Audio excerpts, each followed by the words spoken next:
നമസ്കാരം. എല്ലാവർക്കും ബീറ്റോൾസിയസിൻ്റെ പുതിയൊരു ക്ലാസ്സിലേക്ക് സ്വാഗതം. ഇന്ന് നമ്മൾ EMRS പ്രിപ്പറേഷൻ സ്ട്രാറ്റജിയാണ് നോക്കാൻ പോകുന്നത്. നമുക്കറിയാം, ഏകലവ്യ മോഡൽ റെസിഡൻഷ്യൽ സ്കൂൾസിലേക്ക് ടീച്ചർ റിക്രൂട്ട്മെൻറ്റ് വന്നിട്ടുണ്ട്, നോട്ടിഫിക്കേഷൻ എത്തിയിട്ടുണ്ട്. ഒക്ടോബർ 23 വരെയാണ് അപേക്ഷിക്കാനുള്ള ഡേറ്റ്. അപ്പോൾ EMRS ടീച്ചർ തസ്തികയെ പറ്റിയിട്ടും അതേപോലെ തന്നെ ഈ ജോലിയുടെ സ്വഭാവം, ആനുകൂല്യങ്ങൾ, അതേപോലെ ഈ എക്സാമിന്, പ്രിലിമിനറി എക്സാമിന് എങ്ങനെ തയ്യാറെടുക്കാം, അതിൻ്റെ ഒരു സ്ട്രാറ്റജി, ഇത്രയും കാര്യങ്ങളാണ് ഇന്ന് നമ്മൾ നോക്കാൻ പോകുന്നത്. ആദ്യം തന്നെ നോക്കാം, EMRS Eklavya model residential school.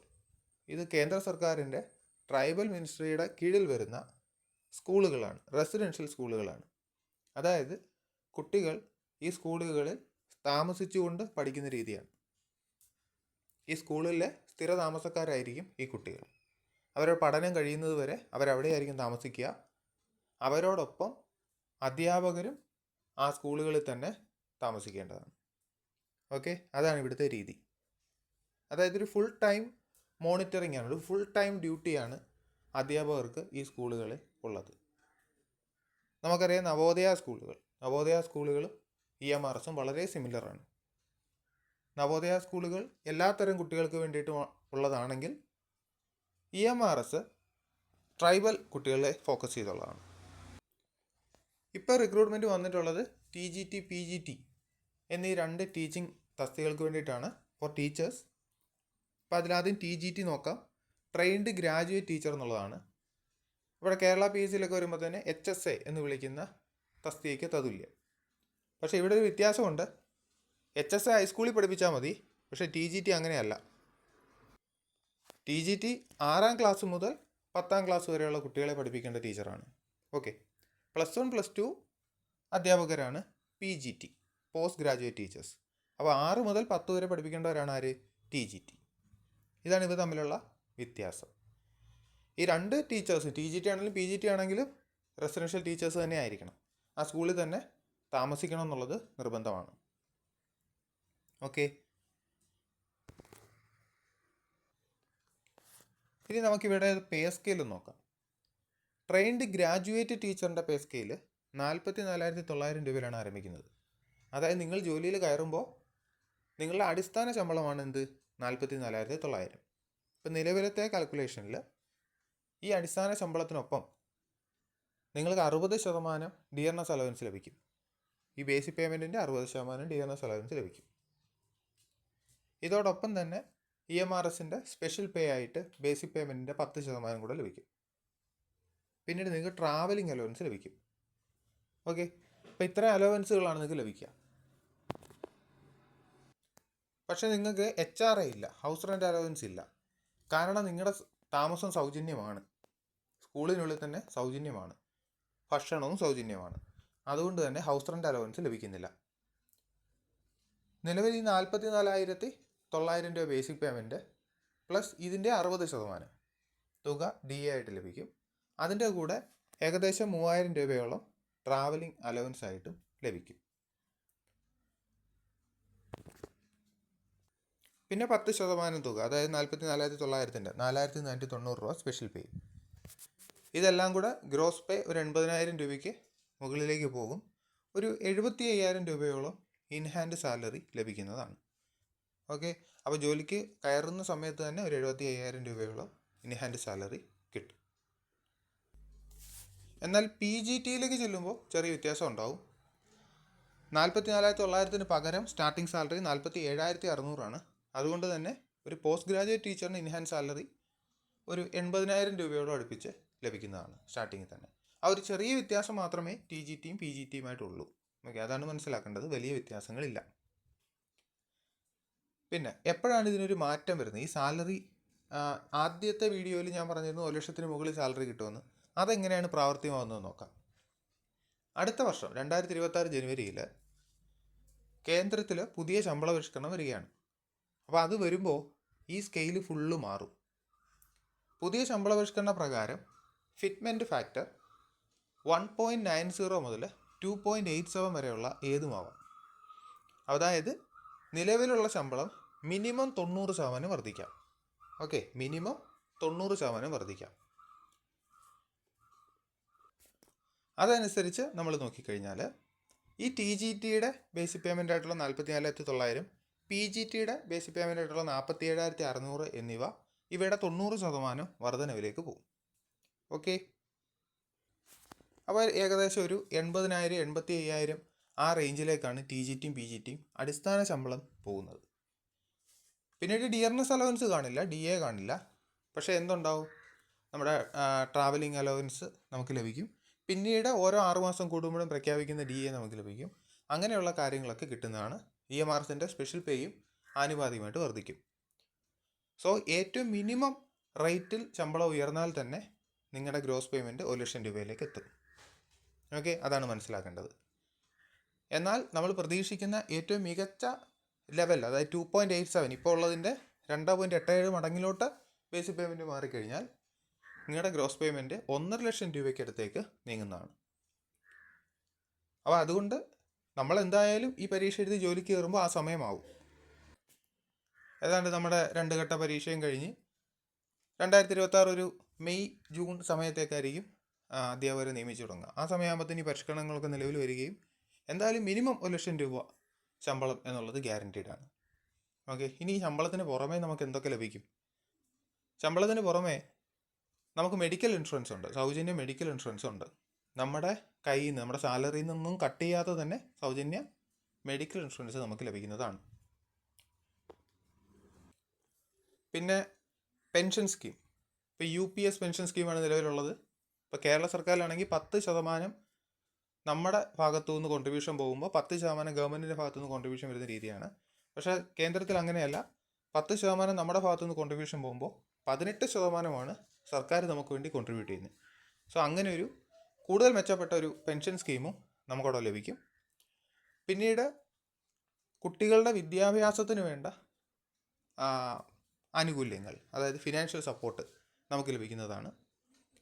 പിന്നെ മെഡിക്കൽ റീഇംബേഴ്സ്മെൻറ്റ്, അതായത് ഒരു അത്യാഹിതം സംഭവിച്ചു കഴിഞ്ഞാൽ അതിൻ്റെ ബില്ല് നമ്മൾ ഹാജരാക്കി കഴിഞ്ഞാൽ ആ തുക നമുക്ക് തിരിച്ച് കിട്ടുന്ന ഒരു ആനുകൂല്യം കൂടെ നമുക്ക് ലഭിക്കുന്നതാണ്. അങ്ങനെ നിരവധിയായ സെൻട്രൽ ഗവൺമെൻറ് ബെനിഫിറ്റ്സ് EMRSനൊപ്പം നമുക്ക് കിട്ടും. പിന്നീട് ഈ കുട്ടികളുമായിട്ട് ബന്ധപ്പെട്ട് പല ആക്ടിവിറ്റീസിന്, കൾച്ചറൽ ആക്ടിവിറ്റീസിനോ അല്ലെങ്കിൽ സ്പോർട്സ് ആക്ടിവിറ്റീസിനൊക്കെ കുട്ടികളെയും കൊണ്ട് പോകുമ്പോൾ അതിന് സ്പെഷ്യൽ പേയ്മെൻറ്റ് നമുക്കുണ്ടാവും. ഓക്കെ, അതിന് സ്പെഷ്യൽ ട്രാവലിംഗ് അലവൻസ് നമുക്കുണ്ടാവും.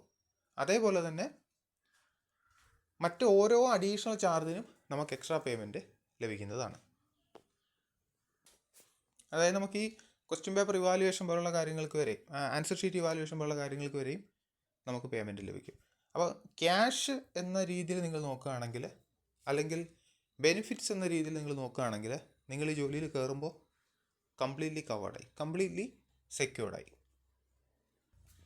ഒരു ഡിഗ്രിയോ അല്ലെങ്കിൽ ഒരു PG ഉള്ളൊരു വ്യക്തിയെ സംബന്ധിച്ച് ഒരു കോളേജ് പ്രൊഫസർ എന്ന പോസ്റ്റിന് തൊട്ട് താഴെ നമുക്ക് ലഭിക്കുന്ന ഏറ്റവും മികച്ച ഒരു സാലറി പാക്കേജ്, മറ്റ് സപ്പോർട്ട് സിസ്റ്റം ഒക്കെയാണ് ഇവിടെ നമുക്കുള്ളത്. ഓക്കെ, അപ്പോൾ നമ്മുടെ PGTയുടെയും TGTയുടെ എക്സാം പാറ്റേൺ നമുക്കൊന്ന് നോക്കാം. രണ്ടിനും പ്രിലിംസ് 100 മാർക്കിനാണ് വരുന്നത്. അതിൽ PGT പോസ്റ്റ് ഗ്രാജുവേറ്റിംഗ് ടീച്ചറിന് 100 മാർക്കിൻ്റെ ചോദ്യങ്ങളും ഒപ്പം 20 മാർക്കിൻ്റെ ക്വാളിഫയിങ് ക്വസ്റ്റ്യൻസും ഉണ്ടാവും. 20 മാർക്കിൻ്റെ ക്വാളിഫൈഡ് നേച്ചർ ക്വസ്റ്റ്യൻസിൽ 10 ഇംഗ്ലീഷ്, 10 ഹിന്ദി എന്നിവയായിരിക്കും. ഇതിൻ്റെ രണ്ടിനും കമ്പൈൻഡ് ആയിട്ട് 20-8 മാർക്ക് നമ്മൾ വാങ്ങിയിരിക്കണം. എങ്കിൽ മാത്രമേ നമ്മുടെ 100 മാർക്കിൻ്റെ മെയിൻ പേപ്പർ ഇവാലുവേറ്റ് ചെയ്യൂ. ഈ 100 മാർക്കിൻ്റെ മെയിൻ പേപ്പറിനകത്ത് 10 മാർക്കിൻ്റെ ജനറൽ അവയർനെസ് ഉണ്ട്, 15 മാർക്കിൻ്റെ റീസണിങ്, 15 മാർക്കിൻ്റെ കമ്പ്യൂട്ടർ, 30 മാർക്കിൻ്റെ ടീച്ചിങ് ആപ്റ്റിറ്റ്യൂഡ്, 30 മാർക്കിൻ്റെ ഡൊമൈൻ നോളജ് എന്നിവയാണ് വരുന്നത്.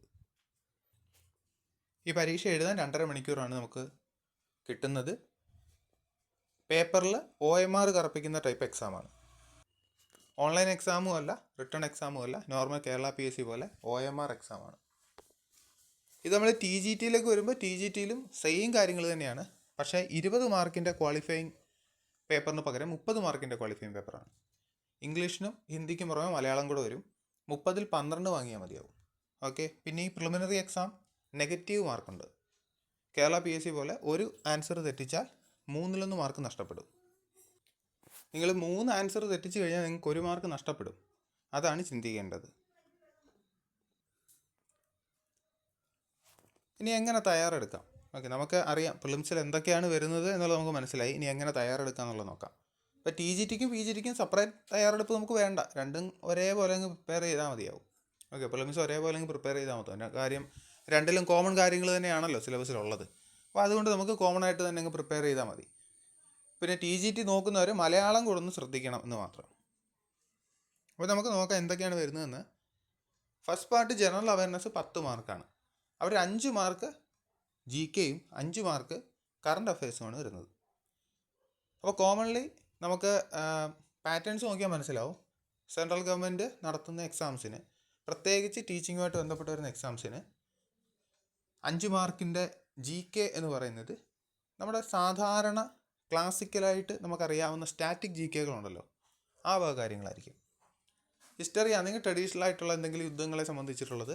കെമിസ്ട്രി എന്നാണെങ്കിൽ നോർമലി വരുന്ന ഏതെങ്കിലുമൊക്കെ കെമിക്കൽ ഫോർമുലാസ്, ഏതെങ്കിലും സയൻറ്റിസ്റ്റിൻ്റെ നെയിം, അങ്ങനെയുള്ള ഡയറക്റ്റ് ഒരു ചോദ്യം ഒരു ഉത്തരം, ആ ഒരു ടൈപ്പ് ചോദ്യങ്ങളായിരിക്കും വരുന്നത്. ഓക്കെ, അല്ലാതെ മോഡേൺ ഇപ്പോൾ ഉള്ള PSC പേപ്പേഴ്സ് പോലെ കോംപ്ലിക്കേറ്റഡ് ആയിട്ടുള്ള ചോദ്യങ്ങളൊന്നും തന്നെ വരില്ല. ഓക്കെ, ഡയറക്റ്റ് ആയിട്ട് നിങ്ങൾക്കത് അറിയാമെന്നുണ്ടെങ്കിൽ ഡയറക്റ്റ് ഉത്തരം എഴുതാൻ പറ്റും. അറിയില്ല എന്നുണ്ടെങ്കിൽ ഒരു ഗസ് പോലും നടത്താൻ പറ്റില്ല. അത്തരത്തിലുള്ള ചോദ്യങ്ങളായിരിക്കും. പിന്നെ പൊതുവേ ഓപ്ഷൻസ് അത്ര വലിയ കൺഫ്യൂസിങ് ഓപ്ഷൻസ് ഒന്നും തന്നെ കണ്ടുവരാറുമില്ല. GKയും അതേപോലുള്ള GK ആണ്, നാഷണൽ ലെവൽ GK ആണ് ചോദിക്കുന്നത്. അതുകൊണ്ട് തന്നെ കേരളത്തിലെ കറണ്ട് അഫയേഴ്സ് പഠിച്ചുകൊണ്ടിരിക്കരുത്, ചോദിക്കില്ല. നാഷണൽ ലെവൽ GK ആയിരിക്കും ചോദിക്കുന്നത്.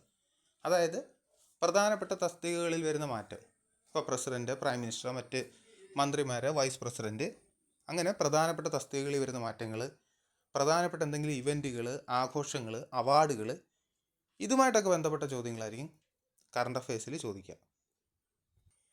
അപ്പോൾ 5 മാർക്കേ ഉള്ളൂ GK, 5 മാർക്കേ ഉള്ളൂ കറണ്ട് അഫെയർ. പിന്നെ റീസണിങ് എബിലിറ്റിയാണ്. മാത്തമാറ്റിക്സും ഇല്ല, ക്വാണ്ടിറ്റേറ്റീവ് ആപ്റ്റിറ്റ്യൂഡും ഇല്ല, റീസണിങ് മാത്രമാണുള്ളത്. റീസണിങ്ങിൽ നിങ്ങൾക്ക് നോക്കേണ്ടത് പസിൽസിനെ സംബന്ധിച്ചുള്ള data sufficiency, inequality, blood relations, assertions, Venn diagrams, ഇതൊക്കെ UGC നെറ്റിൻ്റെ സിലബസിൽ കാണുന്ന അതേ കാര്യങ്ങൾ തന്നെയാണ്. അപ്പോൾ ഇത് നിങ്ങൾ പ്രാക്ടീസ് ചെയ്താൽ മതിയാവും. പ്രത്യേകിച്ച് നിങ്ങൾക്ക് വലിയ കോംപ്ലിക്കേഷൻസ് ഒന്നും ഇവിടെ വരുന്നില്ല. മാത്സിൽ അല്ലെങ്കിൽ ചെറിയ ചെറിയ ഫോർമുലാസിലൂടെ പെട്ടെന്ന് ഉത്തരം കണ്ടുപിടിക്കാൻ നല്ല ഫാസ്റ്റ് ആവണം, IBPS പോലെ, അങ്ങനത്തെ ഒന്നും ആവശ്യം വരുന്നില്ല. ജസ്റ്റ് ഈ ടൈപ്പ് ചോദ്യങ്ങൾ നിങ്ങളൊന്ന് പ്രാക്ടീസ് ചെയ്താൽ ഈ 15 മാർക്ക് നിങ്ങൾക്ക് നേടാവുന്നതേ ഉള്ളൂ. അടുത്ത പാർട്ട് 15 മാർക്കിൻ്റെ ICT ആണ്. അതായത് നമ്മുടെ normal basics of computers and networks ആണ്. അത് പ്രത്യേകിച്ച് പറയേണ്ട കാര്യമില്ല. കമ്പ്യൂട്ടർ സയൻസ് സ്റ്റുഡൻസിനെ സംബന്ധിച്ച് അത് വലിയൊരു കാര്യമല്ല. പിന്നെ കുറച്ച് MS office, short cuts, abbreviations ഒക്കെ ഒന്ന് വായിക്കണം എന്നുള്ളതേ ഉള്ളൂ. ബാക്കിയൊക്കെ നമുക്ക് കിട്ടുന്ന കാര്യങ്ങളൊക്കെ തന്നെയാണ്. അടുത്താണ് മേജർ ഭാഗം, ടീച്ചിങ് ആപ്റ്റിറ്റ്യൂഡ്. 30 മാർക്കാണ് ഇവിടെ നിന്ന് വരുന്നത്. കമ്പ്യൂട്ടർ സയൻസ് ആൻഡ് ആപ്ലിക്കേഷൻ ആസ്പിറൻസിനെ സംബന്ധിച്ച് വളരെ പുതിയ ഒരു മേഖലയാണ് ടീച്ചിങ് ആപ്റ്റിറ്റ്യൂഡ്. നമ്മളിത് പഠിക്കുന്നില്ല. ഓക്കെ, BEd ഉള്ളവർ വളരെ കുറവായിരിക്കും. അവർ മാത്രമേ ഇതിനെ പറ്റിയിട്ട് അവർക്ക് മാത്രമേ അറിവുള്ളൂ. അപ്പോൾ നമ്മൾ ഇതിലൊരു ഫോക്കസ് ചെയ്യണം. ഇവിടെ nature of teaching, characteristics of teacher, aids of teaching, ലേണേഴ്സിൻ്റെ ക്യാരക്ടറിസ്റ്റിക്സ്, മെത്തേഡ്സ് ഓഫ് ടീച്ചിങ്, അങ്ങനെ ഒരുപാട് കാര്യങ്ങളുണ്ട്.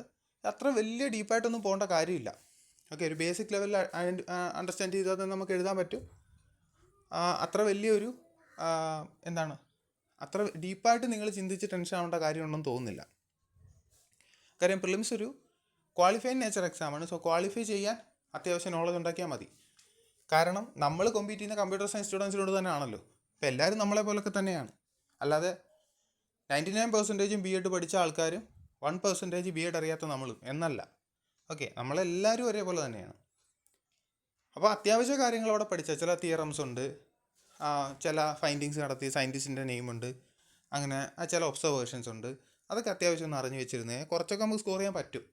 ക്വാളിഫൈ ആയുള്ള സ്കോറിൽ നമുക്ക് എത്താൻ പറ്റും, ഈസിയാണ്. പിന്നീട് വരുന്നതും പുതിയ ഭാഗമാണ് ഡൊമൈൻ നോളജ്. അവിടെ എക്സ്പെരിമെൻ്റൽ ആക്ടിവിറ്റി ബേസ്ഡ് പെഡഗോജിയാണ് വരുന്നത്. അപ്പോൾ അത് നമ്മൾ ശ്രദ്ധിക്കണം. അതും നമുക്ക് പുതിയൊരു കാര്യമാണ്.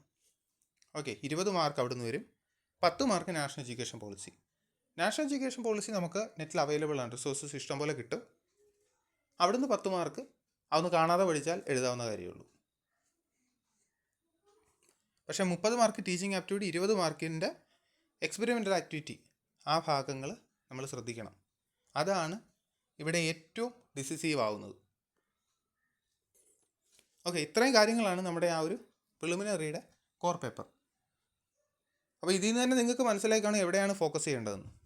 എൻ്റെ ഒരു അഭിപ്രായത്തിൽ, അല്ലെങ്കിൽ നമ്മളെ BTOCSലെ ടീച്ചേഴ്സിൻ്റെ ഒരു ഡിസ്കഷനിൽ നമുക്ക് മനസ്സിലായത് GK ആൻഡ് കറണ്ട് അഫയേഴ്സിന് വലിയ ഇമ്പോർട്ടൻസ് കൊടുക്കേണ്ട കാര്യമില്ല. കാര്യം ഇത് പഠിച്ചെടുക്കാൻ ഒരുപാട് സമയം വേണ്ടി വരും.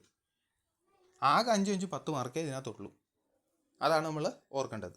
അപ്പം നമ്മുടെ നിലവിലുള്ള മെമ്മറി, അല്ലെങ്കിൽ പത്രം വായിച്ചോ ന്യൂസ് കണ്ടോ ഒക്കെ കിട്ടുന്ന ആ ഒരു അറിവിൽ നിന്ന് എഴുതാൻ പറ്റുന്നതൊക്കെ എഴുതുക എന്നുള്ളതാണ്. അറിയാത്തതിന് കൊണ്ട് ചുമ്മാ തലവെച്ച് നെഗറ്റീവ് അടിക്കാതിരിക്കുക, അതാണ് പിന്നെ ചെയ്യേണ്ട കാര്യം. ഏറ്റവും കൂടുതൽ ഇമ്പോർട്ടൻസ് നിങ്ങൾ കൊടുക്കേണ്ടത് ഈ പെഡഗോജിയുടെ ആ ഒരു ഭാഗം, ടീച്ചിങ് ആപ്റ്റിറ്റ്യൂഡ്, ഇത് രണ്ടും ചേരുന്ന 50 മാർക്കിന് ഇമ്പോർട്ടൻസ് കൊടുക്കണം. ആ ഭാഗങ്ങൾ കൂടുതലായി പഠിക്കാൻ, അല്ലെങ്കിൽ കൂടുതലായി വായിക്കുക, ആ ഭാഗങ്ങളെപ്പറ്റി കൂടുതലായി വായിക്കുക, കൂടുതലായിട്ട് ഐഡിയ ഉണ്ടാക്കുക. ഓക്കെ, അതിൽ നിന്ന് നമുക്ക് കൂടുതൽ മെച്ചപ്പെടാനായിട്ട് സാധിക്കും. പിന്നെ നാഷണൽ എഡ്യൂക്കേഷൻ പോളിസി 10 മാർക്ക്, അത് തിയറിയാണ്, നമുക്ക് പഠിച്ചെടുക്കാവുന്ന കാര്യമേ ഉള്ളൂ. നമുക്ക് ഇത്രയും കാര്യങ്ങളാണ്. ICT നമുക്ക് അത്ര വലിയ പ്രശ്നമുള്ള കാര്യമല്ല കമ്പ്യൂട്ടർ സയൻസ് സ്റ്റുഡൻസിന്. അതേപോലെ റീസണിങ്ങും വലിയ തലവേദനയുള്ള കാര്യമല്ല. അപ്പോൾ ആഴ്ച 2-3 ദിവസം കുറച്ച് ക്വസ്റ്റ്യൻസ് വെച്ച് ചെയ്ത് പഠിച്ചാൽ റീസണിങ് അങ്ങ് റെഡിയാവും. സോ ഇത്രയും കാര്യങ്ങൾ നിങ്ങൾ ശ്രദ്ധിച്ചാൽ മതി. അപ്പോൾ ഞങ്ങളുടെ ഒരു വിലയിരുത്തലിൽ 100-ൽ ഒരു 60 മാർക്ക് വാങ്ങിക്കഴിഞ്ഞാൽ ഒരു ജനറൽ കാൻഡിഡേറ്റ്സിനെ സംബന്ധിച്ച് ഇപ്പോൾ TGTയുടെ പ്രിലിംസ് കയറണമെങ്കിൽ ഒരു 60 മാർക്ക് 100 വാങ്ങിച്ചാൽ തീർച്ചയായിട്ടും അയാൾ മെയിൻസിന് പരിഗണിക്കപ്പെടും. ഓക്കെ, PGT ആണെങ്കിൽ ഒരു 60-65 ആ ഒരു റേഞ്ചിൽ കിട്ടിയിട്ടുണ്ടെങ്കിൽ ഉറപ്പായിട്ട് നിങ്ങൾ മെയിൻസിലേക്ക് പോകും. ഓക്കെ, അപ്പോൾ അത്രയും കാര്യങ്ങളാണ് അവിടെ ശ്രദ്ധിക്കേണ്ടത്. പിന്നെ വേറൊരു കാര്യം, ഇംഗ്ലീഷ്, മലയാളം, ഹിന്ദി, ഇത് നിങ്ങളുടെ ഓർമ്മയിൽ വേണം. PGT സ്റ്റുഡൻസിന് ഹിന്ദി, ഇംഗ്ലീഷ് രണ്ടും കമ്പൈൻ ചെയ്ത് 8 മാർക്ക് വാങ്ങിക്കേണ്ടതാണ്. സോ ഇംഗ്ലീഷിൽ നിങ്ങൾ കുറച്ച് ഫോക്കസ് ചെയ്യാനാണ് ഞാൻ പറയുക. ഇപ്പോൾ ഇംഗ്ലീഷിൽ നിങ്ങളൊന്ന് ഫോക്കസ് ചെയ്താൽ ഇംഗ്ലീഷ് വരുന്ന report of speech, question tag, articles, fill in the blank, അതുപോലെ തന്നെ finding error in the sentence, അങ്ങനെയുള്ള കാര്യങ്ങളാണല്ലോ ഗ്രാമാറ്റിക്കൽ. ആ ഭാഗത്ത് നിന്ന് 10-ൽ ഒരു 6 ചോദ്യമെങ്കിലും ആ ഭാഗത്ത് നിന്നായിരിക്കും. അതിലൊരു 4 നമുക്ക് കിട്ടണം. ഓക്കെ, അതിലൊരു 4 നമുക്ക് കിട്ടണം. ബാക്കി വരുന്ന വൊക്കാബുലറി ഭാഗത്ത് നിന്ന് 2 നമുക്ക് കിട്ടും. ഓക്കെ, അങ്ങനെ ഇംഗ്ലീഷിൽ നിന്ന് നമുക്കൊരു 5-6 മാർക്ക് ഒപ്പിക്കാൻ പറ്റണം PGT സ്റ്റുഡൻസ്. പിന്നെ ഹിന്ദിക്ക് ഫസ്റ്റ് ക്വസ്റ്റ്യൻ തന്നെ ഒരു 3 മാർക്ക് 4 മാർക്കിൻ്റെ ചോദ്യം കോംപ്രിഹെൻഷനാണ്. ഒരു പാരഗ്രാഫ് വന്നിട്ട് അതിൽ നിന്ന് ആൻസേഴ്സ് കണ്ടുപിടിക്കാനാണ്. നമ്മൾ 10ാം ക്ലാസ്സിലൊക്കെ പരീക്ഷയ്ക്ക് കണ്ടിട്ടുണ്ടല്ലോ അങ്ങനത്തെ ചോദ്യങ്ങൾ. അത് ഹിന്ദി വായിക്കാൻ ഒരു ഫ്ലുവൻസി ഉള്ള ഒരാളെ സംബന്ധിച്ച് ഈസി ആയിട്ട് ആൻസർ കണ്ടുപിടിക്കാം. വേർഡ്സ് വെച്ചിട്ട് നമുക്ക് ആൻസർ എടുക്കാമല്ലോ, മീനിങ് അറിയേണ്ട കാര്യമൊന്നുമില്ല. അപ്പോൾ ആ ഒരു ഉടായ്പിലൂടെ നമുക്ക് ആൻസർ കണ്ടെത്താം. സോ ഹിന്ദിയിൽ നിന്ന് അങ്ങനെ ആണെങ്കിൽ 2-3 മാർക്ക് നമുക്ക് കിട്ടും. സോ അങ്ങനെ നമുക്കൊരു 8ലേക്ക് എത്താം. മനസ്സിലായോ? അപ്പോൾ അതുകൊണ്ട് ഇംഗ്ലീഷിന് കൂടുതൽ പ്രാധാന്യം കൊടുക്കണം, ഇംഗ്ലീഷ് നല്ല ഇമ്പോർട്ടൻസ് കൊടുക്കണം. ഓരോ ഓഡ് ഡേയ്സിൽ ഇംഗ്ലീഷ് വേണ്ടി ഒരു അരമണിക്കൂർ മാറ്റി വെക്കുന്നത് നല്ലതാണ്. ഓക്കെ, എന്നാൽ TGT സ്റ്റുഡൻസ് 12 മാർക്കാണ് 30 വാങ്ങിക്കേണ്ടത്. അവർ ഇംഗ്ലീഷ് ഇതുപോലെ ഇമ്പോർട്ടൻസ് കൊടുത്തിട്ട് 4-5 മാർക്ക് ഇംഗ്ലീഷിൽ ഒപ്പിക്കുക. അതേപോലെ മലയാളം നമ്മുടെ മാതൃഭാഷയാണ്. സോ മലയാളത്തിൽ നിന്ന് ഒരു 10 ചോദ്യം വന്നു കഴിഞ്ഞാൽ എന്തായാലും ഒരു 3 മാർക്കെങ്കിലും നമുക്ക് ഈസി ആയിട്ട് കിട്ടും. പിന്നെ മലയാളത്തിലെ കുറച്ച് ബേസിക് ഗ്രാമേഴ്സും കൂടെ നിങ്ങളൊന്ന് ഐഡൻറ്റിഫൈ ചെയ്ത് കഴിഞ്ഞാൽ 5-6 മാർക്ക് ഈസിയാണ്. നിങ്ങൾക്ക് 12 എന്നുള്ള റീച്ചിൽ എത്താൻ ഹിന്ദി നോക്കേണ്ട കാര്യം പോലും ഇല്ല. ഓക്കെ, അപ്പോൾ അതാണ് ആ ഒരു ക്വാളിഫയിങ് ടെസ്റ്റിനെ പറ്റി പറയാനുള്ളത് TGTയുടെ PGTയുടെ. അപ്പോൾ നമ്മുടെ ഫോക്കസ് പറ്റുമെങ്കിൽ എല്ലാ ദിവസവും നമ്മൾ പഠിക്കേണ്ടത് ആ teaching aptitude, experience activity based pedagogy എന്നീ 2 ഭാഗങ്ങളാണ് ഏറ്റവും കൂടുതൽ ഇമ്പോർട്ടൻസ് കൊടുക്കേണ്ടത്. അപ്പോൾ ഈ കാര്യങ്ങളൊക്കെ ഉൾപ്പെടുത്തിക്കൊണ്ടാണ് ഞങ്ങളുടെ BTOCSൻ്റെ ഒരു ഫോക്കസ് ഗ്രൂപ്പ് ഉള്ളത്. വാട്സപ്പിലാണ് ഈ ഫോക്കസ് ഗ്രൂപ്പ്. ഈ ഫോക്കസ് ഗ്രൂപ്പിൽ ഈ പറയുന്ന കാര്യങ്ങളൊക്കെ തന്നെ ഈ പോയിന്റുകളായിട്ട് കൊടുത്തിട്ടുള്ള ഓരോ കാര്യങ്ങളും തന്നെ നമ്മൾ ഫോളോ ചെയ്യുന്നുണ്ട്. ഈ പ്രധാന ടോപ്പിക്കുകൾ, ഇപ്പോൾ ടീച്ചിങ് ആപ്റ്റിറ്റ്യൂഡ് ബേസ് ചെയ്തിട്ടുള്ളത്, പെഡഗോജി ബേസ് ചെയ്തിട്ടുള്ളത്, മലയാളം, ഇംഗ്ലീഷ്, ഇതിൻ്റെയൊക്കെ ഓഡിയോ ക്ലാസ്സുകൾ, വീഡിയോ ക്ലാസ്സുകൾ, ഇതൊക്കെ നമ്മൾ തരുന്നതാണ്. ഓക്കെ, തരുന്ന ക്ലാസ്സുകളുടെ നോട്ടുകളും ഉണ്ടാവും. പിന്നെ മുൻവർഷ ചോദ്യങ്ങൾ നമ്മൾ MCQs തരും. മോഡൽ ക്വസ്റ്റ്യൻസ് ഉറപ്പായിട്ട് നിങ്ങൾക്ക് തരുന്നതാണ്. അതുപോലെ എക്സാം സംബന്ധിച്ചുള്ള മറ്റ് ഡൗട്ടുകൾ, റീസണിങ്ങിൻ്റെ ക്ലാസ്സുകളുണ്ടാവും, വർക്കൗട്ട് ഉണ്ടാവും, ആൻസേഴ്സ് കണ്ടുപിടിക്കാനുള്ള എളുപ്പമാർഗ്ഗങ്ങളുണ്ടാവും. അതുപോലെ ഇംഗ്ലീഷിൻ്റെയും മലയാളത്തിൻ്റെയും ക്ലാസ്സുകൾ നിങ്ങൾക്ക് ലഭിക്കുന്നതാണ്. നിങ്ങൾക്ക് സംശയ നിവാരണത്തിന് സപ്പോർട്ടും ഉണ്ടാവും. ഓക്കെ, അപ്പോൾ ഈ കാര്യങ്ങളെല്ലാം ഉൾപ്പെടുത്തിക്കൊണ്ടുള്ളൊരു ഫോക്കസ് ഗ്രൂപ്പാണ്. ഓക്കെ, ഒരു complete A to Z coaching എന്നുള്ളതല്ല, പകരം നിങ്ങൾക്ക് വേണ്ടത് പ്രിലിംസ് പാസ്സാവാൻ എന്തൊക്കെ വേണോ ആ കാര്യങ്ങൾ മുഴുവൻ ഗ്രൂപ്പിൽ കിട്ടും. പല പല റിസോഴ്സുകളായിട്ടായിരിക്കും കിട്ടുക. ചിലതിൻ്റെ വോയിസ് ക്ലാസ് ആയിരിക്കും, ചിലതിൻ്റെ വീഡിയോ ക്ലാസ് ആയിരിക്കും. ഓക്കെ, ചില ട്രിക്കുകളായിരിക്കും, ടിപ്പുകളായിരിക്കും. പക്ഷേ അത് എഫക്റ്റീവായിട്ട് ഫോളോ ചെയ്താൽ നിങ്ങൾക്ക് ഈസി ആയിട്ട് പ്രിലിംസ് ക്വാളിഫൈ ആയിട്ട് പറ്റും. അപ്പോൾ ഇൻട്രസ്റ്റഡ് ആയിട്ടുള്ളവർ ഈ വാട്സാപ്പ് നമ്പറിൽ ഒരു മെസ്സേജ് ഇട്ടാൽ മതി. 699 ആണ് നമ്മുടെ ഫീസ് വരുന്നത്. പ്രിലിംസ് എക്സാം കഴിയുന്നത് വരെ നിങ്ങൾക്ക് ഗ്രൂപ്പിൽ എല്ലാ കാര്യങ്ങളും കണ്ട് പഠിക്കാവുന്നതാണ്. ഓക്കെ,